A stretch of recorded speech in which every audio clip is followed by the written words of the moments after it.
here to say about analysis of complex. Analysis of complex, it is meant to know what is the stoichiometric ratio of the components which are forming the complex, and as well as the stability constant of the complex. That is, how stable is that complex. So we have a general method for this.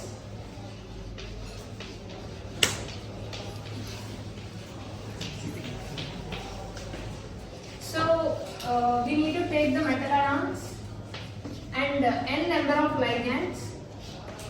So it forms a complex.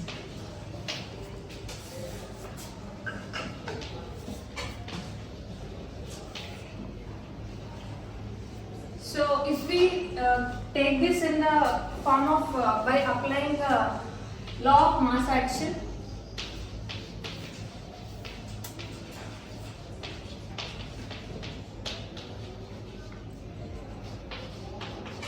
the concentration of product divided by the concentration of reactants.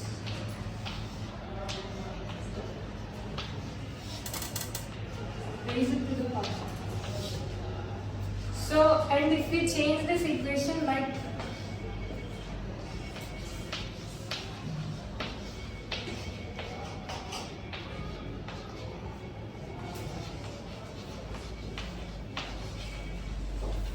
and here by applying the log on both sides,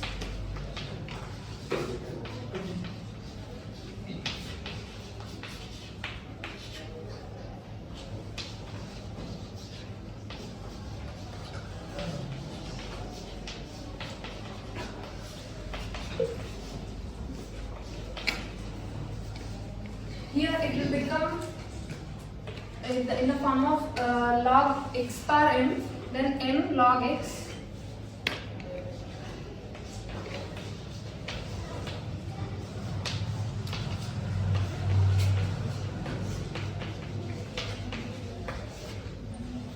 So taking a term as constant, metal ions as constant, and the other terms as variables.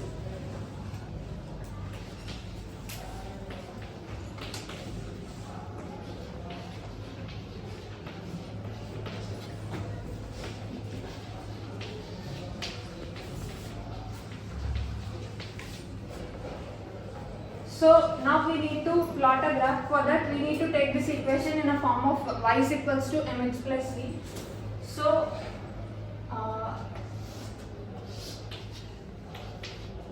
as this is the formation of complex, we don't know the how much the complex is forming. So it will be taken on y-axis. And this is the ligand which we are adding, and we know the concentration of ligand we are adding, so it is taken on the x-axis, and this will be the slope. This is the intercept. So when we plot a graph, as it is in positive sign, we will be taking a positive positive slope. For that, here the slope will be m is equals to n, and this will be the log L and concentration of X form.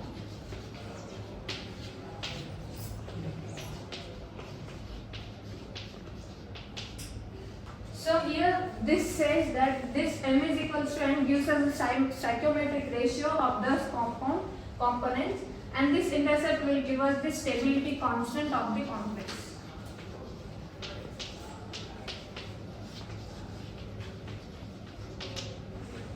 So analysis of a complex is having through methods. We have many methods.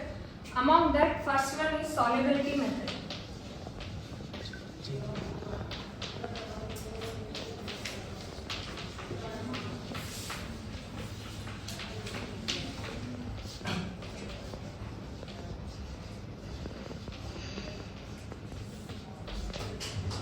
So solubility method. Why we are calling it as solubility method? Here the solubility will be the criteria, because when a complex is formed, the two components, any one of the components solubility will be increased or it may be decreased.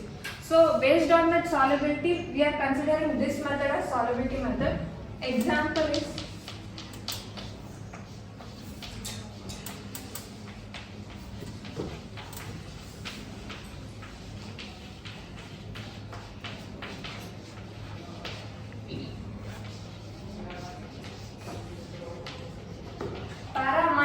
benzoic acid and caffeine. So if we draw a graph for this, concentration of caffeine,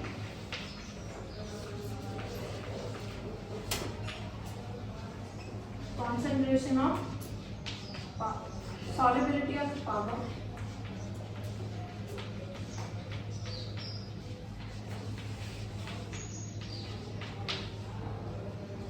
so when we add caffeine to PABA, firstly the point here, this mentions the solubility of PABA in water.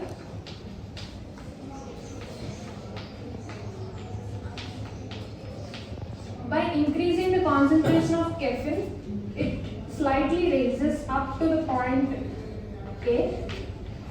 So the solubility of this PABA will increase when we increase the concentration of caffeine. And later on, again, if we increase the concentration of caffeine, it remains constant and it continues to be precipitated. And again, if we increase the concentration of caffeine, this solubility of the PABA will be decreased as it is forming a higher complex PABA caffeine. As it is forming the higher complex there, the solubility of PABA here will be decreased.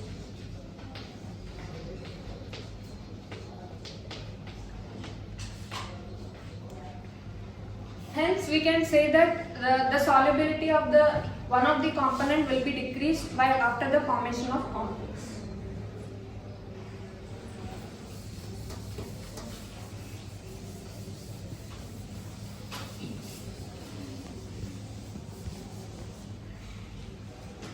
Coming to second method, pH titration method.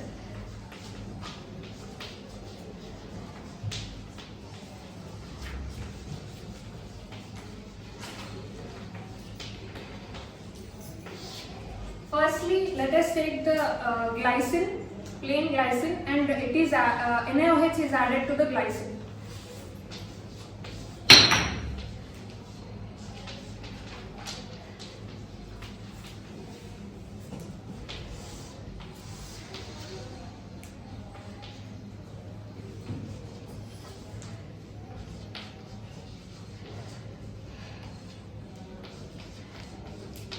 So when we add NaOH to the glycine, the pH of that will be in this way.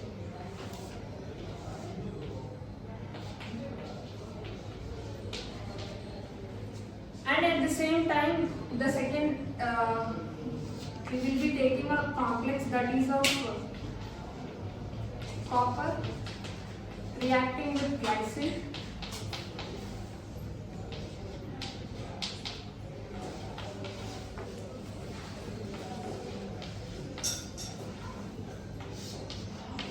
Give a complex.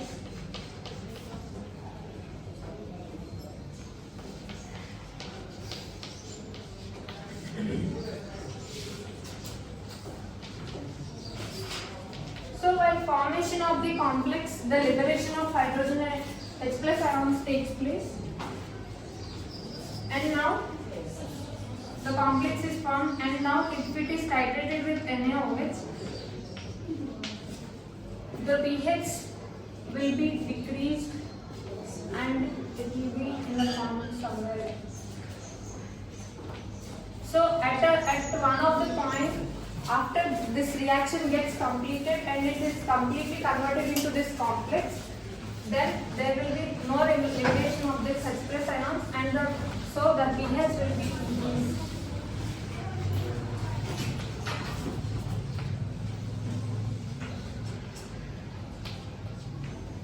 So there is a change in the pH. So where we can say that while the formation of complex, there will be a change in the pH of that complex. So this is known as pH titration method. Thank you.